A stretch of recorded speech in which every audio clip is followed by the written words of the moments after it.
7 styles de femmes à ne surtout pas marier si tu veux réussir dans ta vie.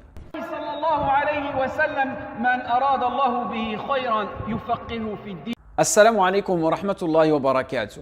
Lorsqu'on recherche à se marier, notre première attirance est généralement physique, et ce qui est tout à fait normal, car c'est l'aspect externe auquel nous serons exposés en premier lieu. Certains d'entre nous préfèrent des femmes grandes, d'autres petites, d'autres fines, d'autres un peu moins fines, d'autres des peaux un peu plus bronzées et d'autres une peau plus ou moins claire, donc à chacun son goût. Mais souvent, on néglige l'aspect intérieur et souvent, on ferme les yeux sur ce critère et surtout le caractère.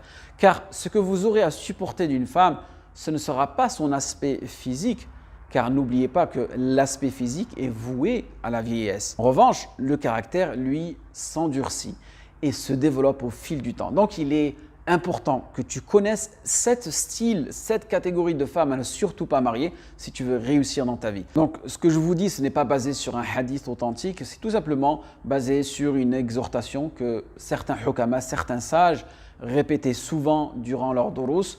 Tout simplement, il disait qu'il y avait 7 femmes à absolument éviter. Donc, restez bien jusqu'à la fin de la vidéo et je te ferai découvrir aussi les catégories de femmes qu'il faut absolument se marier avec.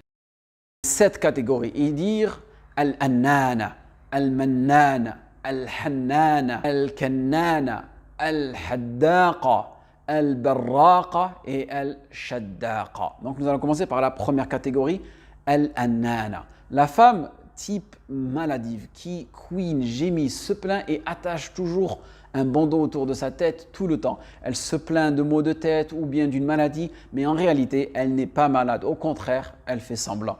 Elle aime se faire passer pour une victime pour que tout le monde soit à son service et même ses proches s'en plaignent. Al-Mannana, la femme qui accorde des faveurs, des cadeaux, etc. et dit alors à son mari ou bien à son futur mari: j'ai fait telle ou telle chose pour toi, je l'ai fait à cause de toi, pour toi. Donc en réalité, elle ne sera jamais reconnaissante envers son époux, tout doit revenir à elle. Pourtant, un homme a besoin de son épouse pour être épaulé dans ses projets, dans ses choix. Un homme ne pourra jamais accepter d'être soutenu par une type de femme qui sera mannana, toujours en train de vanter ses bienfaits. Al-Hannana, la femme qui est très attachée à ses amis ou à sa famille, qui passe sa vie à faire des allers-retours, jamais stable. Attention, je ne dis pas que la femme doit être séparée de ses proches, mais elle doit faire la part des choses. Ou bien, Al-Hannana, c'est celle qui pense encore à son ex-mari, comment être marié à une personne qui aime et pense encore à son ex-époux. Ou bien qui donne la priorité à ses amis et délaisse son mari. Ensuite, nous avons Al-Kannana, celle qui est toujours en train de dire: mon père était kada, chez moi nous avions kada, dans mon pays, dans notre ville, dans notre culture, c'était comme ceci, kana abi, kana ummi, kana indana, toujours elle te parle de ce qu'elle était. Ensuite nous avons al-haddaqa, la matérialiste, c'est la femme qui vous épuisera financièrement.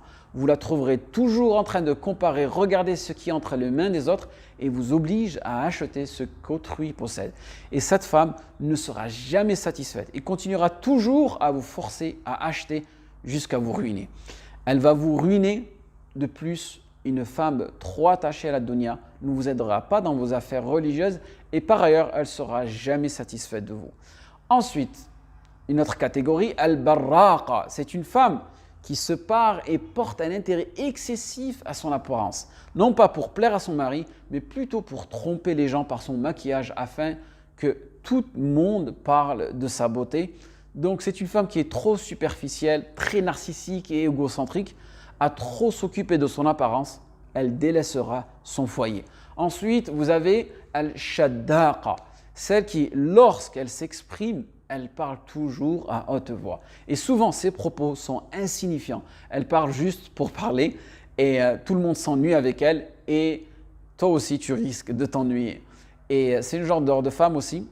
C'est une catégorie de femmes aussi à trop parler. Elle finit par dire des choses qu'il ne fallait pas. Et de plus, elle risque de rapporter des propos, vos secrets et même votre vie conjugale. Maintenant que tu connais ces 7 catégories, 7 types de femmes à ne pas épouser, et voici 7 catégories de femmes à épouser comme l'a mentionné Allah subhanahu wa ta'ala dans le Coran. Asa rabbuhu in talaqakun an yubdilahu azwajan khayran minkun مسلمات مؤمنات قانتات تائبات عابدات سائحات ثيبات وأبكارا. S'il vous répudie, il se peut que son Seigneur lui donne en échange des épouses meilleures que vous, musulmanes, croyantes, obéissantes, repentantes, adoratrices, jeuneuses, déjà mariées ou bien vierges. Donc, c'est cette catégorie-là dans laquelle il faut se focaliser. عن أبي هريرة رضي الله عنه قال رسول الله صلى الله عليه وسلم تنكح المرأة لأربع لمالها ولحسابها ولجمالها ولدينها فاظفر بذات الدين تربت يدك. Ce qu'il faut savoir aussi, qu'il faut être réaliste, que l'être humain parfait n'existe pas, ni dans la jante féminine, ni dans la jante masculine.